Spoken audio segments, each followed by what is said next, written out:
तो दिल्ली आने जाने वाले जितने भी बॉर्डर्स है वहां पर स्थिति पूरी तरह से तनावपूर्ण बनी हुई है। लगातार कल से ही आप जो है ग्राउंड जीरो से MH1 न्यूज पर एक्सक्लूसिव तस्वीरें देख रहे हैं। वहीं आपको बता दें कि अभी भी पुलिस प्रशासन और प्रदर्शनकारी जो है वो आमने सामने है। कई बार शंभू बॉर्डर की बात करें तो कल भी आंसू गैस के गोले छोड़े गए थे। आज भी कुछ इसी तरह की स्थिति जो है नजर आई थी, ताकि प्रदर्शनकारियों को तितर बितर करने के लिए आंसू गैस के गोले आज भी दागे गए हैं। इन सब के बीच में सिंघू बॉर्डर का हम सीधे रुक कर लेते हैं, जहां से हमारे संवाददाता हमारे सहयोगी अक्षय हमसे जुड़ चुके हैं। अक्षय, फिलहाल क्या अपडेट?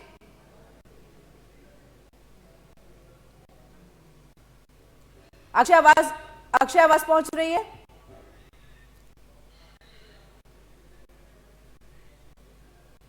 तो अक्षय तक हमारी आवाज नहीं पहुंच पा रही है। हम आपको बता दें कि 7 जिलों में इंटरनेट सेवा बंद है और इस वजह से भी कनेक्शन में कहीं ना कहीं दिक्कतें पेश आ रही हैं। लेकिन इस सबके बीच में पुलिस अधिकारियों ने किसानों से दिल्ली न आने की अपील की है। और चलिए एक बार फिर से हम अक्षय का रुख कर लेते हैं। अक्षय, आवाज पहुंच रही है अब तक हमारी?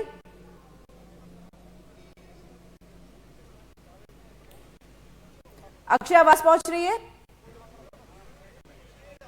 चलिए, तो आवाज जी फिलहाल किरण, आपकी आवाज हम तक पहुंच पा रही हो। इस जी वक्त हम फिलहाल अपडेट क्या है अक्षय? इस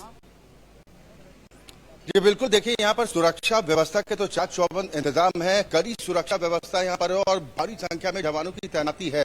और जो एक तस्वीर मैं आपको और दिखाने जा रहा हूँ कि ये जो साइन बोर्ड है, जैसे आप हरियाणा में एंटर करते हैं तो ये स्वागत के लिए जो साइन बोर्ड लगा हुआ है, अब इसको उतारने का काम तेज गति के साथ किया जा रहा है। आप तस्वीरें देख पा रहे हैं कि 2 JCB मशीनें इस काम के लिए लगाई गई हैं। दरअसल इसके पीछे मकसद ये है कि अगर किसान यहाँ तक कूच करने में कामयाब हो जाते हैं और अगर यहाँ पर अशांति जैसी कोई स्थिति उत्पन्न होने की कोशिश होती है तो ड्रोन के जरिए उन पर आंसू गैस के गोले छोड़े जाएंगे। और ये साइन बोर्ड उसमें कहीं बाधा न बने किरण, इसको लेकर अब इन बोर्ड को उतारने की लगातार कोशिश की जा रही है। और काफी देर से जिनमें एक हिस्सा आप देख पा रहे हैं उसको नीचे भी उतार दिया गया है, जबकि इसके बाद अब दूसरे हिस्से को भी नीचे उतारने की कोशिश होगी। ये तस्वीरें आप देख पा रहे हैं और साथ ही ये जो सीधा हाईवे आप देख पा रहे हैं उसके बाहर वाहनों की कतारें आप देख रहे हैं। ये हरियाणा को जाने वाला रास्ता है, यानी कि जो दिल्ली हरियाणा बॉर्डर है, हम ठीक उसके सेंटर पर मौजूद हैं। और हरियाणा से दिल्ली की तरफ जो लोग आना चाहते हैं,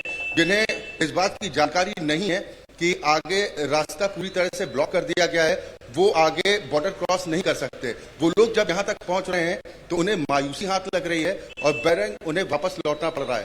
किरण, लोग बेहद परेशान हो चुके हैं। लोगों का ये कहना है कि आखिर उन्हें कब छुटकारा मिलेगा इस तरह की दिक्कतों से, क्योंकि एक दिन नहीं, पिछले 11 फरवरी से अगर देखा जाए तो बैरिकेड्स जगह जगह लगाए गए हैं। खासतौर पर जो बॉर्डर्स एरिया हैं वहां पर बैरिकेडिंग की गई है। लोगों को आने जाने में काफी दिक्कतें हो रही हैं। और आज की स्थिति तो यह है कि जो 5 प्रमुख बॉर्डर्स हैं वो 5 बॉर्डर्स पर आवाजाही पूरी तरह से बंद कर दी गई है, ताकि किसान किसी भी तरीके से दिल्ली कूच करके यहाँ तक ना पहुंच पाए। उधर जो जानकारी किरण इस बात को लेकर भी मिल रही है कि शंभू बॉर्डर पर किसानों की तरफ से रणनीति इस बात को लेकर बनाई जा रही है कि वो अब जल्दबाजी में किसी नहीं है, वो वहीं बैठेंगे और तमाम किसान संगठनों का समर्थन जुटाने की कोशिश करेंगे, यानी कि अपनी ताकत बढ़ाने का प्रयास करेंगे और उसके बाद आगे कूच करेंगे। उधर प्रशासन की तरफ से लगातार इंतजाम किए जा रहे हैं और जो तस्वीरें हम अपने दर्शकों तक सुबह से लगातार पहुंचा भी रहे हैं, ये ठीक बॉर्डर के सेंटर पॉइंट की तस्वीरें हैं।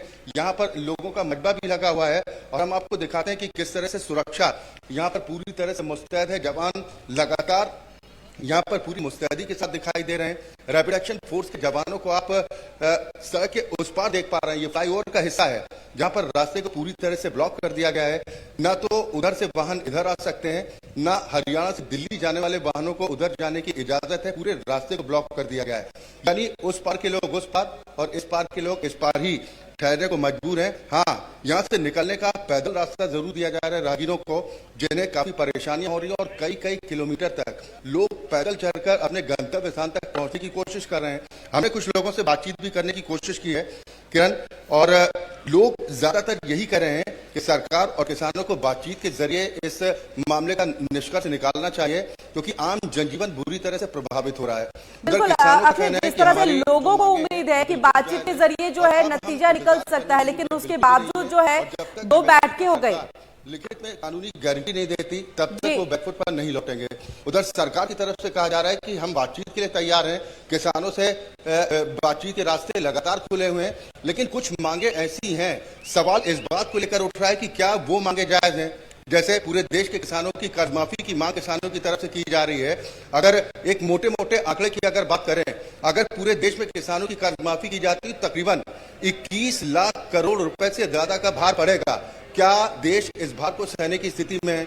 इसके अलावा और कुछ मांगे हैं जिन पर सरकार की तरफ से सहमति तो बनी है, लेकिन किसान इसको मानने को तैयार नहीं है। उनकी सबसे पहली शर्त इसी बात को लेकर है कि जब तक एमएसपी को लेकर, न्यूनतम समर्थन मूल्य को लेकर कानूनी गारंटी नहीं दी जाती लिखित में, तब तक वो पीछे नहीं हटेंगे। हालांकि सरकार की तरफ से तर्क दिया जा रहा है कि ये सब इतनी जल्दबाजी में नहीं हो सकता, इसके लिए बाकायदा कमेटी गठित की जाएगी और उसमें किसानों को भी शामिल किया जाएगा और उसके बाद फिर इसका कोई रास्ता निकालने की कोशिश होगी। लेकिन किसान इस जिद पर अड़े हैं कि एमएसपी पर कानूनी गारंटी से कम कुछ भी मंजूर नहीं है और जब तक सरकार इस पर कोई उन्हें ठोस आश्वासन नहीं देती, लिखित में आश्वासन नहीं देती, तब तक वो अपना ये दिल्ली कूच का कार्यक्रम निरस्त करने को तैयार नहीं है। और ये सिंघू बॉर्डर पर जो हम लगातार सुबह से तस्वीरें भी किरण अपने दर्शकों को दिखा रहे हैं, ये हरियाणा की तरफ जाने वाले सोनीपत रोड की ये तस्वीरें आप देख पा रहे हैं, जहां पर वाहनों की कतार यहां पर भी लग रही है, यानी कि जाम में लोग फंसे हुए हैं। लोग परेशान हैं कि आखिर वो अपने काम धंधे पर, जो नौकरी पेशा वर्ग है वो अपने दफ्तर नहीं पहुंच पा रहा है, व्यापारी वर्ग है वो अपने दुकानों तक नहीं पहुंच पा रहे हैं, अपनी शॉप्स तक नहीं पहुंच पा रहे हैं, और जो रेहड़ी पटरी वाले दुकानदार हैं, छोटे दुकानदार हैं, उनके सामने भी संकट ये है कि उनका ये कहना है कि भाई हमारे सामने तो जो स्थिति है, डेली कुआं खोदना है, डेली पानी निकालना है, ऐसे में हम क्या करें? आंदोलन की वजह से हमारी मुश्किल बढ़ रही है और परिवार का जीवन यापन कैसे करें? जो मजदूर वर्ग है, जो निम्न श्रेणी के लोग हैं, उनकी तरफ से ये कहा जा रहा है कि उनके सामने अब परिवार को पालने की जो दिक्कतें हैं वो भी खड़ी हो रही हैं। तो सवाल इस बात को लेकर ये भी उठ रहा है कि अगर किसान ये कह रहे हैं कि हम बातचीत के जरिए इस समस्या का समाधान चाहते हैं, सरकार कह रही है कि किसानों के लिए दरवाजे उनकी सरकार के हमेशा खुले हैं, बातचीत के जरिए ही कोई ना कोई रास्ता जरूर निकलेगा।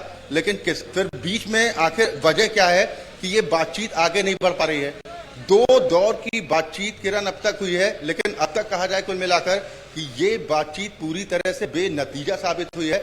हाँ, जो दूसरी बैठक हुई थी जिसमें अर्जुन मुंडा और पीयूष गोयल शामिल थे, उनकी तरफ से कहा गया कि भाई किसानों की जो 10 से ज्यादा मांगे हैं, जिनमें ज्यादातर मांगों को तो सरकार ने मान लिया है, लेकिन एमएसपी पर लिखित कानूनी गारंटी की मांग इतना आसान नहीं है, इसके लिए कमेटी बनाने की बात कह रहे हैं।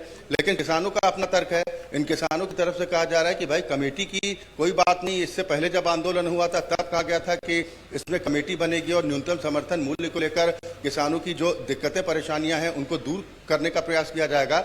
लेकिन कुल मिलाकर पेच इसी पर फंसता दिखाई दे रहा है एमएसपी के मामले को लेकर।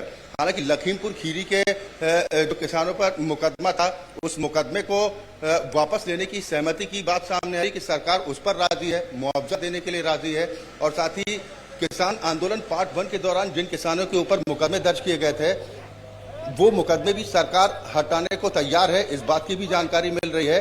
लेकिन सबसे बड़ी समस्या कई बातों पर सहमति बन गई है, कई बातों पर सहमति नहीं बन पाई है, और खास तौर से एमएसपी जो मुख्य मुद्दा रहा है किसानों का, उस मुद्दे पे ही सहमति नहीं बनी है, जिस वजह से आज इस आंदोलन का रुख जो है किसान भी कर रहे हैं, तो वहीं सरकार बातचीत के जरिए मसले को सुलझाने की कोशिश में लगातार जुटी हुई है। आपका बहुत बहुत शुक्रिया तमाम जानकारी हम तक पहुंचाने के लिए। सिंघू बॉर्डर से लाइव तस्वीरें हमारे सहयोगी अक्षय जो है वो दिखा रहे थे, और यही उनका कहना है कि चाक चौबंद व्यवस्था की गई है, लेकिन आसपास के जो स्थानीय लोग हैं, दुकानदार हैं, उन्हें काफी मुश्किलों का यहां पर सामना करना पड़ा है। इसी तरह की और भी तस्वीरें बाकी बॉर्डर से भी हम आपको दिखाएंगे, लेकिन